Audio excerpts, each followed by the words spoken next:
Assalamualaikum warahmatullahi wabarakatuh. Alhamdulillahirabbil alamin. Wassalatu wassalamu ala asrofil anbiya'i wal mursalin wa ala alihi wa sahbihi ajmain. Amma ba'du.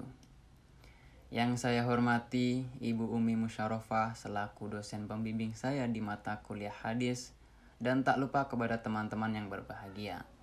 Perkenalkanlah, nama saya Muhammad Mukhlas dari jurusan Komunikasi Penyiaran Islam Universitas Islam Negeri Syarif Hidayatullah Jakarta. Bismillahirrahmanirrahim. Pertama-tama marilah kita panjatkan puji syukur atas kehadirat Allah Subhanahu wa Ta'ala karena telah memberikan beribu-ribu nikmat kepada kita. Sholawat serta salam tak lupa selalu tercurahkan kepada baginda Rasulullah Shallallahu Alaihi Wasallam yang kita nantikan syafaatnya di yaumul qiyamah. Amin ya robbal alamin. Hadirin rahimakumullah. Perlu kita ketahui, korupsi dan kolusi ini adalah perbuatan tercela yang dapat merugikan pihak atau orang lain. Menurut Kamus Besar Bahasa Indonesia, korupsi ialah penyelewengan atau penyalahgunaan uang negara, perusahaan, organisasi, yayasan, dan sebagainya untuk keuntungan pribadi atau orang lain. Dalam kamus tersebut sudah jelas bahwa korupsi ini adalah penyelewengan atau penyalahgunaan uang. Jadi jelas-jelas hukumnya adalah tidak boleh. Kemudian diperkuat dengan hadis yang disabdakan mengenai korupsi, yaitu barang siapa yang telah aku pekerjakan dalam suatu pekerjaan, lalu aku beri gajinya, maka sesuai yang diambil di luar gajinya itu adalah penipuan. Hukumnya haram. Hadis riwayat Abu Daud dan Hakim dari Buraidah. Kata ghulul dalam teks hadis tersebut adalah penipuan. Yang dalam sumber lain dikatakan bahwa ghulul adalah penggelapan yang berkaitan dengan kas negara atau baitul mal.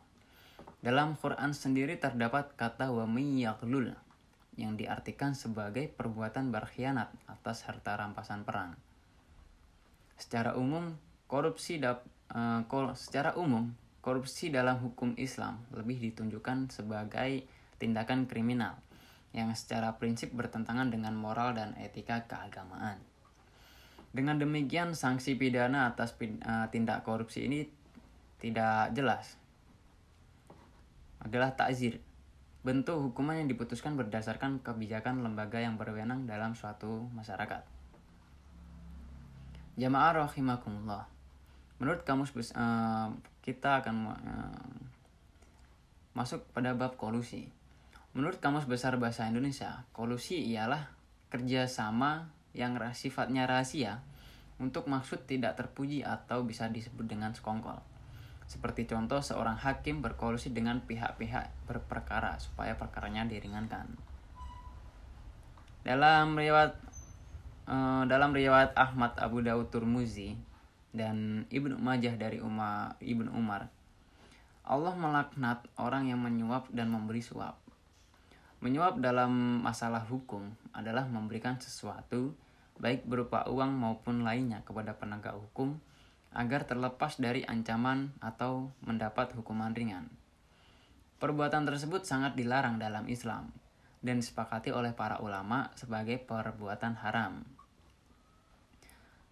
Dalam Islam ada banyak pengaruh negatif yang timbul oleh suap, baik pada individu maupun masyarakat, lahir ataupun batin. Yaitu 1.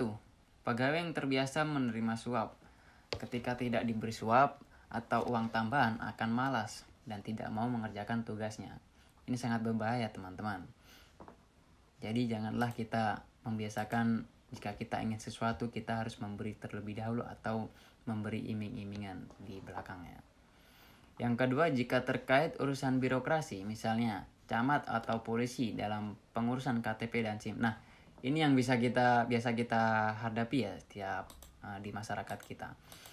Mereka akan mendahulukan siapa yang memberi suap, bahkan dia tidak mau melayani atau mempersulit orang yang tidak memberi suap. Teman-teman pasti pasti mengetahui atau pernah mengalaminya hal-hal seperti ini. ketika kita mau mengurus KTP ataupun SIM, itu kita diiming-imingi supaya kita memberi uang di depannya, supaya urusan kita lancarkan oleh oknum-oknum polisi tersebut. Yang ketiga, dalam hubungan dengan dunia usaha dapat menaikkan biaya produksi, karena biaya yang dikeluarkan oleh pengusaha untuk urusan birokrasi akan bertambah. Pada akhirnya konsumen yang akan merugi, karena harga barang menjadi mahal. Ini juga termasuk ya teman-teman. Yang keempat, dalam hubungannya dengan kepentingan suatu bangsa. Suap akan membuat investor asing tidak mau masuk. Padahal investor asing dapat membuka lapangan kerja yang banyak.